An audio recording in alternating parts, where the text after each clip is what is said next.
জাতীয় ঐক্যমত্য কমিশনে মতামত জমা দিয়েছে বাংলাদেশ জাতীয়তাবাদী দল বিএনপি। এতে জাতীয় পরিচয়পত্র ও সংসদীয় আসন পুনর্নির্ধারণের ক্ষমতা নির্বাচন কমিশনের হাতে রাখার মতামত দিয়েছে দলটি। একই সঙ্গে ২৪-এর অন্তর্ভুক্তি নয়, সংবিধানে আগের প্রস্তাবনাই চায় বিএনপি।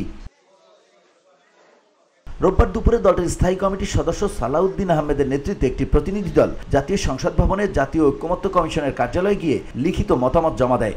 সংবিধানে ১০০-রও অধিক পূর্ণাঙ্গ প্রস্তাবে আছে, সুপারিশমালায় আছে।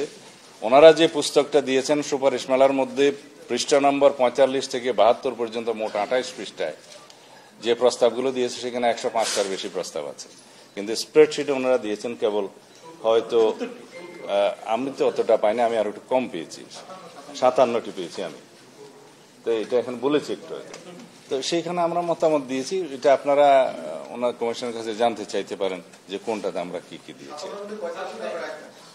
সবগুলো তো মুখস্থ নেই, আমরা ওখানে দিয়েছি প্রায় যেগুলো একমত হওয়া উচিত ওখানে আমরা একমত হয়েছি, আর যেগুলো আমাদের ভিন্ন মতামত দেওয়া প্রয়োজন মন্তব্য সহকারে আমরা দিয়েছি।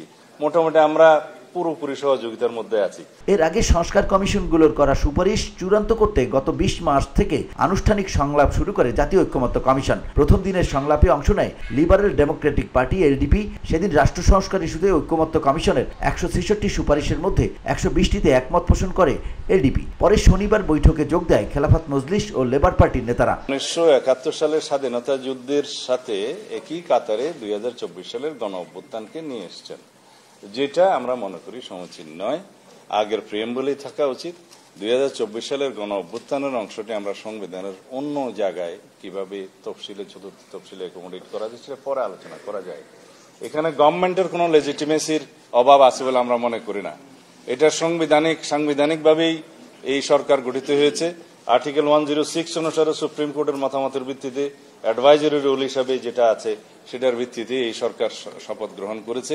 দে আর ভেরি মাচ লেজিটিমেট। তারপরেও যদি লেজিটিমেসির কোনো সন্দেহ থাকে সেটার জন্য পরবর্তীতে সংবিধানে আমরা যখন অনেকগুলো সংশোধনী এবং বসুন্ধরা, উত্তরা, বনশ্রী, কুড়িল ও বাড্ডা সহ রাজধানীর বিভিন্ন স্থানে অভিজাত ও অত্যাধুনিক মানের ফ্ল্যাট কেনার এক নির্ভরযোগ্য প্রতিষ্ঠান প্লেজেন্ট প্রপার্টিজ লিমিটেড। তাই আপনার স্বপ্নের আবাসনের জন্য আজই যোগাযোগ করুন। Pleasant properties limited, where destiny matches eventually.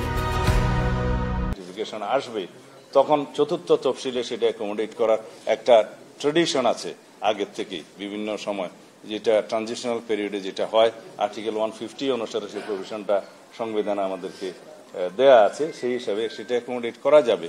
আমরা সবাইকে ইনক্লুসিভ করেই এই রাষ্ট্র ব্যবস্থাটা সাজাতে চাই, বৃহত্তর রাষ্ট্রীয় কাঠামোগুলো সংস্কার করতে চাই, একটি শক্তিশালী গণতান্ত্রিক রাষ্ট্র বিনির্মাণের জন্য, বৈষম্যহীন এবং সত্যিকারভাবে একটি সুশাসন বা ন্যায় বিচার ভিত্তিক বাংলাদেশ গঠনের জন্য, যেখানে সবারই মর্যাদা থাকবে, সাম্য থাকবে। সংবিধান, নির্বাচন ব্যবস্থা, জনপ্রশাসন, দুর্নীতি দমন ও বিচার বিভাগ সংস্কার কমিশনের গুরুত্বপূর্ণ ১৬৬টি সুপারিশের বিষয়ে মতামত চেয়ে ৬ মার্চ ৩৭টি দলকে চিঠি দেয় ঐক্যমত্য কমিশন। এরই ধারাবাহিকতায় রাজনৈতিক দলগুলোর সঙ্গে বৈঠক করছে ঐক্যমত্য commission. VOD Bangla news desk.